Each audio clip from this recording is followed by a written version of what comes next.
Reliance digital, सेवक road, Siliguri. घटिया experience, घटिया सर्विस। गुड इवनिंग एवरीबॉडी, कैसे आप सब? सोचा कि ये वीडियो बना के कुछ अपडेट दे दो आप सभी को। काफ़ी टाइम सोचने के बाद लगा कि नई वीडियो बनानी चाहिए और आप सभी को ये अपडेट देना चाहिए। रिसेंटली मैंने आईफोन 17 लिया है और फ्राइडे को मैंने ली थी ये फ़ोन, और शोरूम से आया, फिर शाम में आके घर पे मैंने चेक किया, फ़ोन सब चल रहा था, कैमरा वगैरह। पहले तो वही है, सभी लोग वही करते हैं, कैमरा फ़ोन हाथ में आते ही कैमरा ऑन करके देखते हैं। आईफोन 13 मेरे पास ऑलरेडी है, मैं वो यूज़ कर रहा था, तो सोचा कि अब सिम कार्ड चेंज करके फिर नए फ़ोन में डाल के फिर ऐप्स वगैरह डाउनलोड कर लूँ। तो उतने में क्या हुआ, सिम कार्ड डाला मैंने और मेरा एप्पल आईडी लॉगिन करके ऐप्स वगैरह एक आध ऐप्स डाउनलोड करने लग गया था। उतने में तो हल्का सा फ्लिकर होने लगा, तो मैंने उतना ध्यान नहीं दिया। मुझे लगा कि कुछ मुझे कुछ अजीब तो लग रहा था, लेकिन मेरे को लगा कि ये थोड़ा नॉर्मल है, तो उतना ध्यान नहीं दिया मैंने। तो मैं लगातार जाके ऐप्स वगैरह डाउनलोड कर रहा था। मेरे ऐप्स जो कैमरा, मैं फिल्म मेकिंग करता हूँ, तो फिल्म मेकिंग के जो ऐप्स होते हैं वो सारे डाउनलोड करने लग गया। मैं व्हाट्सएप वगैरह डाउनलोड करने लग गया। तो 2-3 ऐप्स ऐसे डाउनलोड होते होते फिर एकदम से वो फ्लिकरिंग जो है वो बहुत ज़्यादा होने लगा। तो धीरे धीरे करके वो डिस्प्ले एकदम डार्क हुआ। फिर रात को मैंने क्या किया, तो 2-3 वीडियोस मैंने दूसरे फ़ोन में देखा, यूट्यूब वीडियोस। काफ़ी लोगों ने एनकाउंटर किया था ये फ्लिकरिंग इशू ऑन आईफोन 17। तो सभी ने वही बोला था कि आप जाके अपडेट कर लो, iOS अपडेट नहीं हुआ है तो जाके अपडेट कर लो और हार्ड रीसेट कर लो। तो वो भी कर लिया मैंने। वो करने के बाद भी फिर सेम इश्यू आ रहा था। मुझे लगा कि ये ऐप्स वगैरह डाउनलोड किए थे मैंने, तो हो सकता है कुछ ऐप्स ने क्रिएट किया होगा, कुछ इश्यू आया होगा ऐप्स के थ्रू। तो ये सोच के मैंने जाके फैक्ट्री रीसेट मार दिया। अगले दिन शोरूम वाले को फ़ोन लगाया, तो उन्होंने बोला कि लेके आ जाओ। फिर लेके गए, तो उन्होंने बोला कि ये तो सर्विस सेंटर भेजना पड़ेगा, क्योंकि हो सकता है ये फिजिकल डैमेज है। लोगों को कि आपने लेके गया और नया फ़ोन है, आप उसके ऊपर बैठ गए या पैर लग गया या कुछ, फ़ोन नॉर्मली हम लोग बाथरूम से निकलते हैं तो बेड पे ऐसे फेंकते हैं, तो ऐसा कुछ हुआ रहेगा। जस्ट टू मेक श्योर कि ये फिजिकल डैमेज कुछ नहीं है, तो उन्होंने बोला कि ये जाके सर्विस सेंटर में देना पड़ेगा। तो मैंने जाके सर्विस सेंटर में, यहाँ पे सिलीगुड़ी में पानी टंकी के वहाँ है, तो सर्विस सेंटर को दिखाया। सर्विस सेंटर वाले ने बोला कि 15 दिन लगेंगे सर्विस होके वापस आने में। भाई मैं तो वेट नहीं कर सकता, क्योंकि मैंने नया फ़ोन लिया और 4 घंटे भी यूज़ नहीं हुआ, और मैंने मना कर दिया उनको। फिर शोरूम वाले को फ़ोन करके बोला कि ये सिचुएशन है, इन्होंने ये 15 दिन बोल रहे हैं, मैं तो रुक नहीं सकता इतना। तो उन्होंने बोला कि लेके आ जाओ फ़ोन। सर्विस सेंटर वाले को देंगे तो फिर वो तो फिर फ़ोन मतलब एक रिपेयर के लिए ही भेजेंगे ना, बिना रिपेयर किए तो वो भी बता नहीं सकते। ठीक है, तो मैं रिप्लेस करने के लिए मांग रहा था। वो बोल रहे थे नहीं। तो मैंने फ्राइडे को लिया था, सैटरडे को मैं गया था ऑफिस, तो उन्होंने बोला कि संडे तक हो जाएगा आपका, कल कल आ जाओ। हम लोग मेल डालते हैं अपनी तरफ से, और वहाँ से जैसे रिप्लाई आएंगे हम लोग आपको जो भी है, जो भी लगेगा, रिप्लेस हो या रिपेयर हो, वो करके देंगे। तो मैंने बोला रिपेयर तो करना ही नहीं है, मैं रिपेयर अगर कर भी रहे हो तो रिपेयर होने के बाद फिर आप रख लो वो फ़ोन, मेरे को नया ही चाहिए। क्योंकि मैं भाई 90,000 का फ़ोन है, 86-87 जो भी है, इंटरेस्ट यहाँ वहाँ जोड़ जाड़ के 90,000 का फ़ोन, 90,000 लग रहा है। 90,000 कोई पे कर रहा है, और पहला ही दिन आपका फ़ोन ख़राब होता है और आप यूज़ फ़ोन लेके घूम रहे हो। एक्चुअली तो वो रिफर्बिश हुआ ना।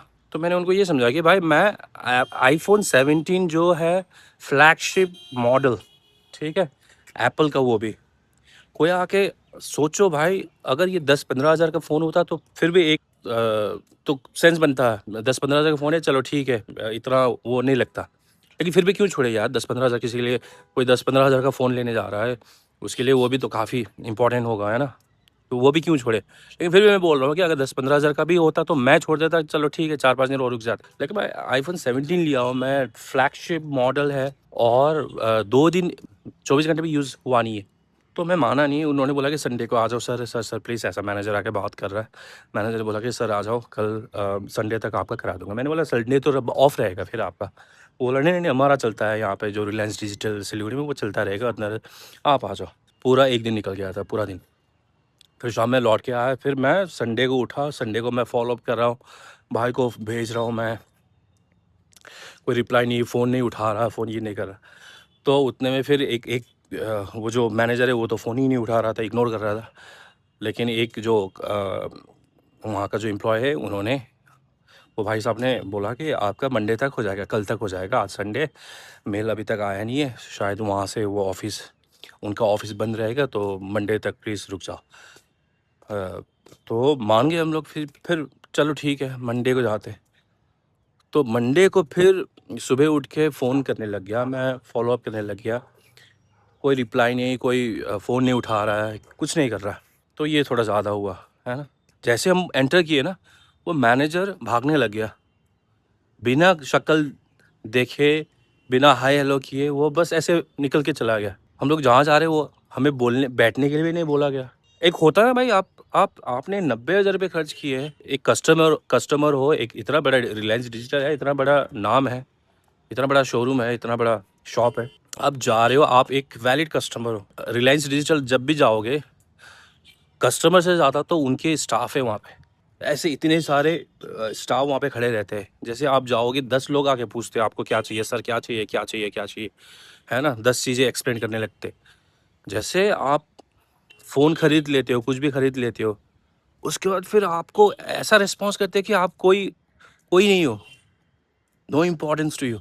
रही बात फॉलो अप की, उन्होंने बोला था कि 2 दिन रुक जाओ, आज रुक जाओ, कल रुक जाओ, परसों रुक जाओ। चलो ठीक है, फ्राइडे को लिया था मैंने, मंडे 3 दिन तो ऐसे निकल गया। जबकि मैंने बोला था कि संडे को नहीं हो सकता, आपका बंद रहेगा। फिर भी उन्होंने, मैनेजर ने अश्योर किया था कि नहीं संडे को हमारा चलेगा, मैं करके दूंगा। फिर मंडे आया, मंडे को तो कुछ रिस्पॉन्स करो। बस वो टाइम पास कर रहे थे, यहाँ वहाँ घूम रहे थे, और उतने में वो मैनेजर निकल के बाहर चला गया। फिर थोड़ी देर रुके हम लोग, 15-20 मिनट रुके, वो आ ही नहीं रहा। हम लोग जा रहा है, बाहर जाके ऐसे देख रहे हैं तो वो दूर दूर जाके ऐसे भाग रहा है। लग रहा है वो एक फीलिंग आ जाती है ना, समझ आ जाता है कि इंसान इग्नोर कर रहा है आप। तो उतने में हम लोग जाके, सामने से जाके, पीछे से जाके हमने टैप करके बात किया, क्या है। तो एकदम कैजुअली रिप्लाई करता है, नहीं 2-3 दिन और टाइम लगेगा, क्योंकि रिप्लाई नहीं आया ना, 2-3 दिन और लगेगा। 2-3 दिन बाद हम बता पाएंगे कि आपका रिप्लेसमेंट होगा या तो रिपेयर के लिए भेजना पड़ेगा। भाई 3 दिन ऑलरेडी हो चुका है, नया फ़ोन लिया है, पेमेंट हो चुका है, सब कुछ हो चुका है ना। और आपके पास फ़ोन आया और 2 घंटे भी आपने ढंग से नहीं चलाया उसको, और उसके बाद आप उनके पीछे लगे हो, उनके पीछे जा रहे हो, 3 दिन से फॉलो अप कर रहे हो। तो मेरा जो दिमाग इतना सनका, और मेरे जो दोस्त लोग थे वो भी इतना भड़क गए। तो हम सब ने बोल दिया, चिल्ला दिए, मतलब ऐसे फ्लोर में ना, इतने सारे कस्टमर्स वगैरह भी थे। तो थोड़ा सा वो एटीट्यूड दिखाने के बाद ना, जैसे हम चिल्लाने लग गए, ऐसे बोलने लगे, होगा तो आज ही होगा, नहीं होगा तो फिर कुछ नहीं होगा, रिफंड दे दो, फ़ोन भी नहीं है, कुछ नहीं है, रिफंड दे दो, और फ़ोन रख लो, हम लोग निकलते। और हम लोग थोड़ा सा एग्रेसिव होकर हमने बात किया। जैसे वो करने लगे था ना, तो उतने में ठीक एक स्टाफ को बोलता है वो मैनेजर, लगा लो उसको फ़ोन, लगा है जो मैं करता हूँ। तो उतने में वो दोनों अंदर चले गए, वो जो स्टाफ कोऑर्डिनेट कर रहे थे, वो स्टाफ और मैनेजर अंदर चले गए।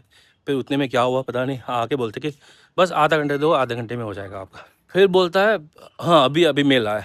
15 मिनट ऐसे होने के बाद 15 मिनट भी नहीं लगा मेल उनको भेजने में और रिप्लाई भी आने में। तो ये कैसा सीन है भाई, 2-3 दिन से आप बता नहीं पा रहे हो कि क्या करना है, क्या नहीं करना है, मेल नहीं आ रहा, मेल नहीं आ रहा, और ऐसे अचानक से आप 15 मिनट में आप कैसे कर पाते हो। तो बात वही है कि अगर यार सीधी उंगली से घी अगर नहीं निकल रहा है, तो उंगली टेढ़ा कर लो, ऐसे लोग बोलते हैं। तो सिचुएशन वैसा ही था, कुछ वैसा ही करना पड़ा। तो खैर आधा घंटे में तो नहीं बना, आधा घंटे उन्होंने बोला, लेकिन मेल आया, प्रोसेस किया उन्होंने, ये वो करके फिर 2 घंटे में, 2 घंटे के अंदर अंदर वो करके फिर मेरे को नया फ़ोन रिप्लेसमेंट दे दिया। मेरा ये वीडियो बनाने का मकसद एक ही है कि भाई देखो, आप लोग अगर आईफोन 17 हो, कुछ भी हो, महंगी चीज़ें कोई कुछ भी अगर रिलायंस डिजिटल में लेने जा रहे हो, तो प्लीज़ बी केयरफुल। ये सारी चीज़ें आप ध्यान में रख के जाना, ठीक है। वहाँ पे बराबर चेक करना है, आप खड़े होके वहाँ पे बैठ के पूरा आपका जो एप्लीकेशन है वो तो एक बार खोल के दिखा के फिर चेक करके दे देंगे। फिर आप लेके आते हो घर पे, आराम से बैठते हो, फिर आप कोशिश करते हो कि सारे कुछ डाले, है ना, एप्लीकेशंस वगैरह, ऐप्स वगैरह डाउनलोड करें। भाई मैं बोलता हूँ 2 घंटे और लगा लो, वहीं पे बैठ के पूरा चेक कर लो, उसके बाद ही आ जाओ। देखो इलेक्ट्रॉनिक्स है, कभी भी ख़राब हो सकता है, आई अंडरस्टैंड दैट टोटली, चाहे वो एप्पल क्यों ना हो। आई मीन आईफोन में ऐसा रेली होता है, वो स्टाफ लोग भी बोल रहे थे ये 100 में एक केस ऐसा हो गया, आज तक हमने ऐसा कुछ देखा नहीं। I understand, it's a technology, and technology कभी भी ख़राब हो सकता है, कभी भी कुछ भी कर सकता है, कभी भी धोखा दे सकता है। So that is absolutely fine. लेकिन एक इंसान होने के, एक ह्यूमन बींग, एक फ़र्ज़ तो रहता है ना, being being a human being, एक फ़र्ज़ बनता है ना सामने से लगता है वो जो स्टाफ लोग हैं वो हमारे फेवर में बोल रहे हैं। सामने तो उसके सामने तो नहीं बोल सकते क्योंकि उनका जॉब का ये है, वो खुद बोल रहे हैं यहाँ पे। कुछ मेरे अंदर के जो जो जान पहचान के लोग वहाँ काम करते हैं तो वो बोल रहे हैं कि दादा आप यहाँ पे थोड़ा सा आप सीधी उंगली से आप करना चाहोगे ना तो नहीं होगा। तो उन्होंने बताया था मेरे को, please be careful with that kind of manager, that kind of person. अगर कुछ भी रिलायंस डिजिटल सिलीगुड़ी में लेने जाओगे तो ये सारी चीज़ें ध्यान में रख के जाना भाई। ठीक है, तो ये मेरा बहुत ही बैड एक्सपीरियंस रहा था रिलायंस डिजिटल के साथ सिलीगुड़ी। आई डोंट नो, मैंने वहाँ से माइक्रोवेव, अब ये मेरा दूसरा प्रोडक्ट है, आईफोन 17 लिया मैंने वहीं से। माइक्रोवेव जब लेने गया था तो सारा कुछ स्मूथ था, प्रोसेस स्मूथ था और थैंक गॉड वो ख़राब हुआ नहीं, आगे बराबर चल रहा है। तो मुझे पता नहीं था। तो ऑफ कोर्स एक इंसान वही होता है ना, कस्टमर के हिसाब से देखोगे तो एक जगह पे जाके आप कुछ खरीदते हो और उसके बाद वो सही चल जाता है, सही एक्सपीरियंस रहता है, तो फिर आप यहाँ वहाँ कहीं नहीं भागते हो, फिर आप सीधा वहीं जाते हो। मैंने वही किया। माइक्रोवेव जैसे उसके एक्सपीरियंस के थ्रू मैं गया था, लेकिन आईफोन 17 जैसे लिया वो, that was bad experience, bad experience. मैं यार काम नहीं कर पा रहा हूँ, मुझे ट्रैवलिंग करना था, मुझे बॉम्बे जाना था वापस। मैं बॉम्बे ट्रैवल करने वाला था लेकिन उसके लिए मैं टिकट नहीं कर पा रहा था, है ना। तो वो सारी चीज़ें ध्यान में रखो, बहुत बैड एक्सपीरियंस था। मैं सोचूं कि यार ये सब होने के बाद मैं, मेरे दिमाग में इतना आ गया कि मैं सोच भी नहीं सकता हूँ कि फिर से मैं जाकर रिलायंस डिजिटल सिलीगुड़ी में जाके कुछ खरीदूँ। ऑलराइट गाइस, तो ध्यान रखें, मैं इतना ही अपडेट देना चाह रहा था। थोड़ा सा लंबा हो गया होगा वीडियो, लेकिन I wanted to give this information to all of you. ध्यान रखें, कुछ भी खरीदने जाओगे, not only phone, anything you buy, you purchase, please make sure to check everything properly। वहाँ आप रुके और 2-3 घंटे आप थोड़ा सा टाइम दें वहाँ पे, और सही तरीके से आप चेक करके फिर आप वहाँ से निकले। चलिए गाइस, सो इतना ही आज के वीडियो में। Thank you so much. I will see you next time on my next video. मैं काफ़ी ट्रैवलिंग वीडियोस बनाता रहता हूँ, तो अगर आपको बाकी के ट्रैवलिंग वीडियोस देखने हैं तो प्लीज़ जाके चेक करिए मेरे दूसरे वीडियोस, और अगर आपको पसंद आती है तो प्लीज़ सब्सक्राइब भी कर दीजिए। And we will see you next time on my next video. Until then, take care. By the way, look at the view guys.